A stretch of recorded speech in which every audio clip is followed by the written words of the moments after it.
नमस्कार विद्यार्थी मित्रांनो, विजन गव्हर्नमेंट जॉब या एज्युकेशनल चॅनलवर तुमचं सर्वांचं मनपूर्वक स्वागत। मी मनोज। मी माझी थोडीशी ओळख करून देतो। मी MPSC आणि UPSCच्या काही मेन्स दिलेल्या आहेत आणि मी यापुढे CSAT, विज्ञान, भूगोल आणि जर काही करंट इश्यूज असतील तर त्यावरचे लेक्चर कंडक्ट करणार आहे। आज आपण एक राजकीय कॉन्ट्रोवर्सी सध्या चालू आहे त्याबद्दल माहिती घेणार आहोत की ज्यामध्ये सोनिया गांधी आणि त्यांच्या परिवाराची SPG सुरक्षा काढून घेण्यात आली आहे आणि त्याबद्दल बराच राजकीय गदारोळ भारतामध्ये माजलेला आहे। तर त्याबद्दल आपण माहिती घेणार आहोत या लेक्चरमध्ये। त्याआधी तुम्हाला एक आठवण म्हणून तुम्हाला जर विजन गव्हर्नमेंट जॉबचे लेक्चर्सची PDF, ऑडिओ फाइल्स, नोट्स वगैरे ॲक्सेस करायचे असतील तर तुम्ही विजन गव्हर्नमेंट जॉब या आपल्या टेलिग्राम चॅनलवर जाऊन तेथे ते पाहू शकता। तसेच विजन स्टडी या आपल्या ऑनलाईन पोर्टलवर नवीन टेस्ट सिरीजचे ॲडमिशन सुरू आहेत की जेथे तुम्ही विषयानुसार म्हणजेच विज्ञान, भूगोल, इतिहास, बुद्धिमापन चाचणी, अर्थशास्त्र, राज्यशास्त्र या इंडिव्हिज्युअल सब्जेक्टची टेस्ट सिरीज लावू शकता। तसेच सगळ्या विषयांची टेस्ट सिरीज देखील प्रॅक्टिस करण्यासाठी तुम्ही लावू शकता, जी तुम्हाला 1800 रुपयांमध्ये मिळून जाईल। तसेच आता आम्ही कंबाईन एक्झामची STI, PSI आणि ASOसाठी एक नवीन बॅच सुरू करत आहोत। त्याचे ॲडमिशन देखील 15 नोव्हेंबरपासून सुरू होणार आहेत। यासाठी admission fee pre launching fee 1500 रुपये ठेवण्यात आलेली आहे। जर तुम्ही नोव्हेंबर महिन्यामध्ये ॲडमिशन घेतलं तर तुम्हाला 1500 रुपयांमध्ये ॲडमिशन मिळून जाईल। 1 डिसेंबरनंतर ही फी वाढून 2500 रुपये होईल। यानंतर आपण आपल्या मेन टॉपिकवर येऊयात की जी आपण राजकीय वाद किंवा कॉन्ट्रोवर्सी जी बघणार आहे त्यामध्ये हंगामी काँग्रेस अध्यक्षा सोनिया गांधी तसेच राहुल गांधी आणि प्रियंका गांधी वाद्रा यांची SPG सुरक्षा सध्या काढून टाकण्यात आलेली आहे आणि त्यामुळे बराच राजकीय गदारोळ माजला होता। तर SPG सुरक्षा म्हणजे काय हे आपण या लेक्चरमध्ये बघणार आहोत आणि ती कोणाला प्रोव्हाइड करण्यात येते ते देखील आपण बघणार आहोत। त्यासाठी आपण हा पहिला प्रश्न बघूयात की सध्या म्हणजे 11 नोव्हेंबर 2019 पासून SPG सुरक्षा कोणाकोणाला देण्यात येते। A पंतप्रधान, B राष्ट्रपती, C राज्यपाल, D गृहमंत्री, E राष्ट्रीय पक्षाचे अध्यक्ष। आणि त्याचे ऑप्शन आहेत, पहिला ऑप्शन आहे ABC, दुसरा आहे A आणि B, तिसरा आहे फक्त A आणि चौथा आहे वरील सर्व। आता नॉर्मली आपण बघतो की पंतप्रधान वगैरे चाललेले असतील तर त्यांच्या आजूबाजूला कोर्टमध्ये किंवा सफारीमध्ये बरेच लोक फिरत असतात, ज्यांनी गॉगल घातलेले असतात, हातामध्ये रायफल असते, असे लोक दिसतात। तर हे लोक जे नॉर्मली पंतप्रधानांच्या आजूबाजूला जे दिसतात त्यांना SPG कमांडो असं म्हटलं जातं। आता SPG म्हणजे काय तर स्पेशल प्रोटेक्शन ग्रुप, म्हणजे त्याला मराठीत विशेष सुरक्षा दल असं म्हटलं जातं। आपण स्लाईडच्या उजवीकडे बघितलं तर ते विशेष सुरक्षा दलाचं म्हणजे SPGचं मानचिन्ह आहे आणि त्याच्या खाली जे आहे तो SPGचा फ्लॅग आहे जो फिक्कट आणि डार्क निळ्या कलरमध्ये आहे आणि त्या मानचिन्हाच्या खाली SPGचं ब्रीदवाक्य लिहिलेलं आहे, मोटो लिहिलेला आहे, शौर्यम समर्पणम सुरक्षणम। हा मोटो देखील ब्रीदवाक्य लक्षात ठेवायचा आहे। मे बी परीक्षेला विचारू शकतात की SPGचं ब्रीदवाक्य काय आहे, तर SPGचं ब्रीदवाक्य काय आहे, शौर्यम समर्पणम सुरक्षणम। आता SPGची स्थापना का झाली त्याच्यासाठी काहीतरी कारण असेल, ते काही आउट ऑफ द ब्लू कधी होत नाही। तर त्यावेळेसचं तात्कालिक कारण होतं की इंदिरा गांधी आपल्या ज्या पंतप्रधान होत्या त्यावेळेसच्या 1984च्या त्यांच्या सुरक्षा रक्षकांकडून हत्या करण्यात आली 31 ऑक्टोबर 1984 रोजी आणि त्यानंतर मग पंतप्रधानांसारख्या महत्त्वाच्या व्यक्तीचा सुरक्षेचा मुद्दा ऐरणीवर आला आणि मग 8 एप्रिल 1985 रोजी कार्यकारी आदेशानुसार म्हणजेच एक्झिक्युटिव्ह ऑर्डरनी SPGची स्थापना करण्यात आली। म्हणजे ज्यावेळेस SPGची स्थापना केली त्यावेळेस त्याला वैधानिक दर्जा नव्हता आणि घटनात्मक दर्जा देखील नव्हता। त्यानंतर त्याची उत्क्रांती होऊन 1988 साली त्याला वैधानिक दर्जा म्हणजे स्टॅच्युटरी स्टेटस दिला। त्यासाठी SPG ॲक्ट 1988 म्हणजे SPG अधिनियम 1988 करण्यात आला। होप तुम्हाला वैधानिक दर्जा आणि घटनात्मक दर्जा कळत असेल. वैधानिक दर्जा म्हणजे काय, तर स्टॅच्युटरी स्टेटस. म्हणजे ज्यावेळेस एखादा ॲक्ट करून एखादी ऑर्गनायझेशन तयार होते त्यावेळेस त्याला स्टॅच्युटरी ऑर्गनायझेशन असं म्हणतात, वैधानिक ऑर्गनायझेशन. आणि ज्यावेळेस कॉन्स्टिट्यूशनमध्ये अमेंडमेंट करून किंवा एखादी अमेंडमेंट इन्सर्ट करून ज्यावेळेस एखादी ऑर्गनायझेशन तयार केली जाते त्यावेळेस त्याला कॉन्स्टिट्यूशनल स्टेटस असं म्हणतात. 2 प्रकारच्या ऑर्गनायझेशन असतात, पहिली असते स्टॅच्युटरी, दुसरी असते कॉन्स्टिट्यूशनल. कॉन्स्टिट्यूशनल असते ती घटनेमध्ये असते मेन्शन केलेली, आणि जी स्टॅच्युटरी असते त्यासाठी सेपरेट ॲक्ट हे केलेला असतो, एनॅक्ट केलेला असतो. तर SPG ही वैधानिक म्हणजे स्टॅच्युटरी ऑर्गनायझेशन आहे. हा देखील प्रश्न विचारू शकतात की SPG कोणत्या प्रकारची ऑर्गनायझेशन आहे, स्टॅच्युटरी का कॉन्स्टिट्यूशनल, तर ती स्टॅच्युटरी ऑर्गनायझेशन आहे. त्यानंतर आपण SPG ॲक्टची उत्क्रांती कशी होत गेली ते देखील बघणार आहोत, की ज्यानुसार आपल्याला कळेल की नक्की गांधी कुटुंबियांची सुरक्षा का काढली, ह्या दुरुस्त्यांमध्ये आपल्याला कळेल. तर SPG ॲक्टमध्ये 2 वेळा दुरुस्ती करण्यात आली. पहिली दुरुस्ती झाली 1991मध्ये, ज्याला SPG दुरुस्ती अधिनियम 1991 म्हणतात. त्याचं कारण होतं की राजीव गांधी यांची LTTEने हत्या केली. त्यानंतर पंतप्रधानांच्या कुटुंबियांच्या जीवाला धोका आहे असा निष्कर्ष काढून पूर्व पंतप्रधानांच्या परिवाराला 10 वर्षासाठी SPG सुरक्षा पुरवण्यात यावी असं कलम SPG ॲक्टमध्ये टाकण्यात आलं. त्यानुसार गांधी कुटुंबियांना परत अजून एक्सटेंडेड सुरक्षा मिळाली. त्यानंतर 2003मध्ये ज्यावेळेस अटल बिहारी वाजपेयी पंतप्रधान होते त्यावेळेस त्यांनी अजून दुरुस्ती केली SPG ॲक्टमध्ये, आणि त्यांनी सांगितलं की पूर्व पंतप्रधानांना पद सोडल्यानंतर फक्त 1 वर्षच SPG सुरक्षा प्रोव्हाइड करण्यात येईल. 1 वर्षानंतर, आणि त्यांनी त्यामध्ये एक उपकलम असं सांगितलं की जर 1 वर्षाच्या नंतर सुरक्षा एजन्सी ज्या आहेत, रॉ असेल, इंटेलिजन्स ब्युरो असेल किंवा CBI असेल, यांनी जर असा अहवाल रिपोर्ट गृहमंत्रालयाला सादर केला की या पूर्व पंतप्रधान आणि त्यांच्या कुटुंबियांना जर धोका आहे तर त्यांची सुरक्षा अजून काही काळासाठी वाढवण्यात येऊ शकते. आणि त्यानुसार मग अजून अटल बिहारी वाजपेयींनी गांधी कुटुंबियांची ह्या उपकलमानुसार सुरक्षा परत अजून काही कालावधीसाठी वाढवली. आणि त्यानंतर दरवर्षी त्यानंतर काँग्रेस गव्हर्नमेंट आलं आणि त्याला परत एक्सटेन्शन त्यांच्या सुरक्षेला मिळत गेलं. तर ह्या 2 दुरुस्त्या झाल्या. पहिल्यांदा आपण बघितलं की पहिल्या दुरुस्तीनुसार 10 वर्षासाठी सुरक्षा देण्यात येणार होती, आणि नंतरच्या दुरुस्तीनुसार 1 वर्षासाठी. तर पहिलं आपण आता बघू SPG म्हणजे आहे तरी काय. तर SPG म्हणजे सुरक्षा श्रेणी आहे, कॅटेगरी आहे, सिक्युरिटी कॅटेगरी आहे. तर अशा किती कॅटेगरी आहेत आपल्या इकडं, तर भारतामध्ये अशा 6 कॅटेगरी असतात. SPG, Z+, Z, Y+, आणि X ह्या 6 सिक्युरिटी कॅटेगरी आहेत आपल्याकडे, श्रेणी आहेत 6. तर SPG आहे ही ह्यातली सर्वोच्च सुरक्षा श्रेणी आहे. म्हणजे ह्याच्यामध्ये जे कमांडोज येतात ते सर्वोच्च श्रेणीचे असतात, फिटेस्ट असतात, त्यांचं स्किल सेट सगळ्यात बेस्ट असतो. तसेच त्यांच्याकडं जी हत्यार असतात, म्हणजे आता ॲसॉल्ट रायफल असते, FNF 2000 म्हणून एक ॲसॉल्ट रायफल असते त्यांच्याकडं. परत ग्लॉक पिस्टल असतं.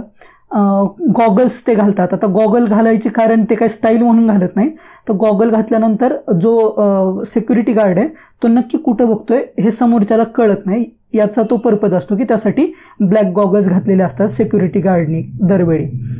त्यानंतर त्यांना नी बँड असतात, एल्बो पॅड असतात, नी पॅड असतात की जेणेकरून त्यांना कुठं पडले वगैरे तर त्यांना लागू नये.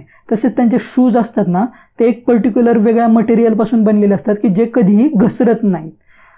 आणि जे म्हणजे आता पंतप्रधानांना SPG सुरक्षा असते तर त्यांचं जे वाहनं असतात ते देखील गव्हर्नमेंटनेच ॲलोकेट केलेलं असतात. त्यांची वाहनं जी असतात ती BMW किंवा मर्सिडीज, रेंज रोवर अशा ज्या हायर व्हेकल्स आहेत, हायर गाड्या आहेत, त्या गाड्या त्यांना प्रोव्हाइड केलेल्या असतात की ज्यामध्ये बऱ्यापैकी सिक्युरिटी फीचर्स आहेत. म्हणजे कधी अटॅक झाला तर त्यामध्ये त्यांचं रक्षण होईल. आणि ह्या गाड्यांचा जो ड्रायव्हर असतो तो देखील SPG कमांडोच असतो. म्हणजे एवढी सुरक्षा पाळली जाते पंतप्रधानांच्या ह्याच्यासाठी. तर आता ह्यांची रिक्रुटमेंट कशी होते, म्हणजे जसे आर्मी, नेव्ही, एअरफोर्सचे फॉर्म निघतात तसं काही SPG कमांडोचा फॉर्म निघत नाही. तर ह्यांची नियुक्ती होते ती डेप्युटेशन होते. ते आता पॅरामिलिटरी फोर्सेस आहेत आपले किंवा आर्मी आहेत, त्यातनं जे बेस्ट कॅन्डिडेट आहेत, एकदम फिटेस्ट आहेत, जे खूप स्किलफुल आहेत, अशा लोकांची काही निवड केली जाते आणि त्यांना डेप्युटेशनवर SPGमध्ये पाठवलं जातं. आता हे डेप्युटेशन त्या कालावधीनुसार असतं, मे बी 3 किंवा 5 वर्षाचं डेप्युटेशन ते असतं. आता 3 आणि 5 वर्षांनंतर काय होतं ह्यांचं, तर ते आपापल्या फोर्सेसमध्ये परत माघारी जातात तिथं सर्व करण्यासाठी. तर त्यांची काही सेपरेट हे नाही आहे, डेप्युटेशनवर ते नियुक्त केले जातात. आता हे पॅरामिलिटरी फोर्सेस आपले जे आहेत, ITBP, CISF, CRPF, ह्या सगळ्या होम मिनिस्ट्रीच्या अंडर येतात, म्हणजे गृहमंत्रालयाच्या अंतर्गत येतात.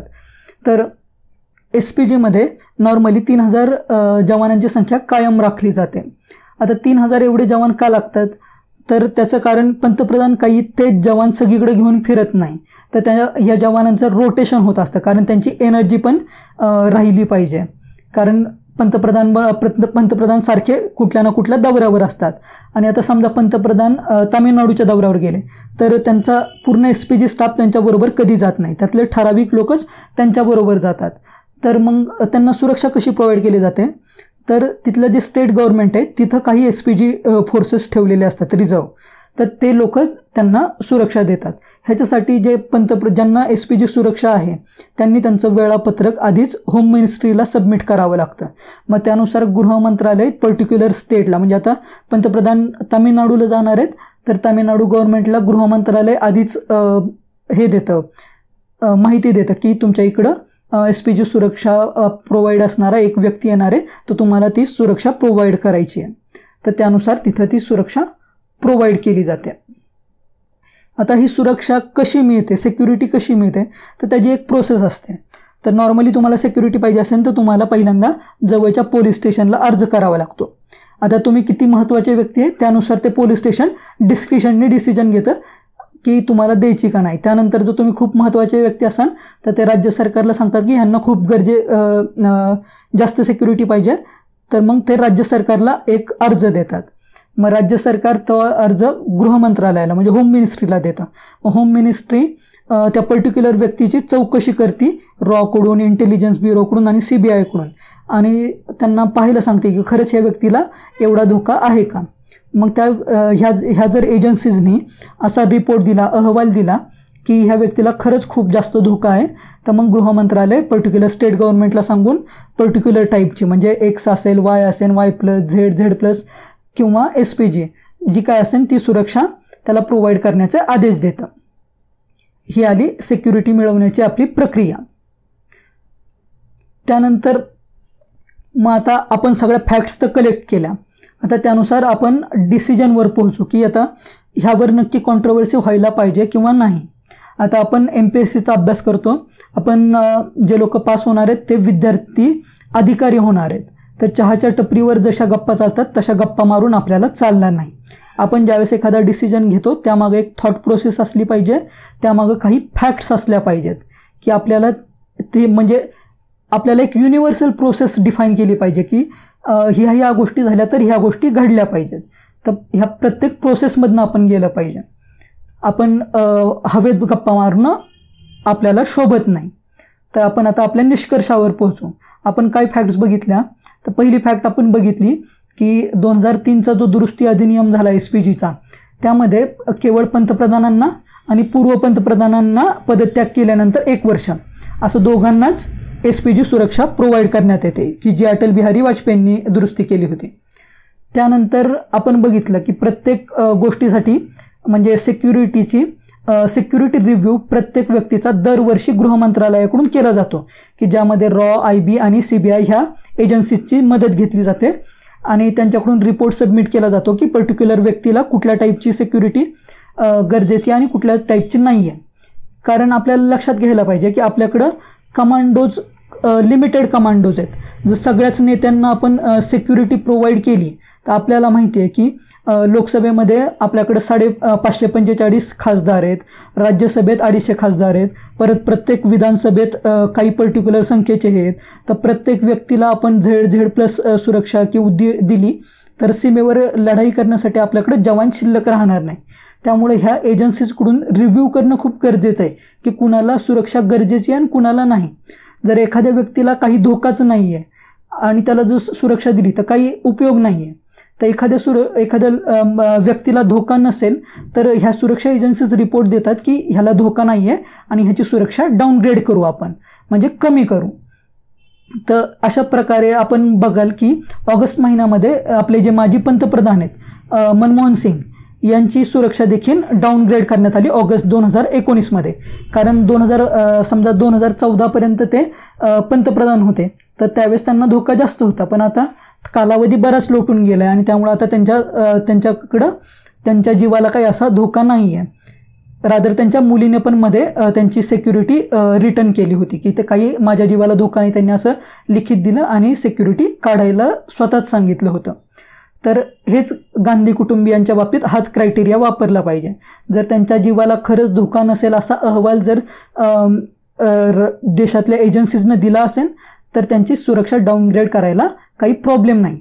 आणि ह्या सुरक्षेचं दरवर्षी सिक्युरिटी रिव्ह्यू होतं, म्हणजे पुढच्या वर्षी समजा सिक्युरिटी रिव्ह्यू झालं आणि असं कळलं की गांधी कुटुंबियांना धोका जास्त आहे तर त्यांची सुरक्षा परत अपग्रेड करता येऊ शकते. तसंच दुसरा कळीचा मुद्दा असा आहे की SPG सुरक्षा जरी गांधी कुटुंबियांची काढली असली तरी त्यांना Z+ सुरक्षा दिलेली आहे. आता Z+ सुरक्षा दिलेले पण कमांडोज आहेत जे की CRPFचे आणि NSGचे कमांडो असतात. हे देखील तेवढेच स्किल्ड आणि फिट कमांडोज असतात, म्हणजे त्यांना काही मोकळं सोडलेलं नाही आहे, त्यांना सुरक्षा प्रोव्हाइड केलेली आहे. फक्त SPG नाही आहे, ती Z+ आहे. एका टाईपकडून आपण दुसऱ्या टाईपकडे गेलेलो आहे पण त्यांना सुरक्षा आहे. त्यामुळे आपण निष्कर्ष आपल्या ज्यावेळेस डिसिजन फायनल काय असेल की सिक्युरिटी रिव्ह्यू म्हणजे सुरक्षेचं पुनरावलोकन ही रेग्युलर प्रोसेस आहे आणि जर पुन्हा गरज वाटली तर गांधी कुटुंबियांची सुरक्षा अपग्रेड केली जाऊ शकते. हे आपलं फायनल कन्क्लुजन असणार आहे. आता आपण पहिल्यांदा प्रश्न बघितला होता की सध्या 11 नोव्हेंबरपासून SPG सुरक्षा कोणाकोणाला देण्यात येते. तर आत्तापर्यंत आपण जेवढे स्लाइड्स बघितल्या त्यामध्ये आपण कधी राष्ट्रपती, राज्यपाल, गृहमंत्री आणि राष्ट्रीय पक्षाचे अध्यक्ष ह्यांचा उल्लेख कधी बघितला नाही. म्हणजे SPG सुरक्षा फक्त पंतप्रधानांनाच देण्यात येते. आता राष्ट्रपती, राज्यपाल यांना का देण्यात येत नाही? कारण आपल्याकडे राष्ट्रपती, राज्यपाल हे सेरेमोनियल पोस्ट आहेत, म्हणजे अलंकारिक पद आहेत.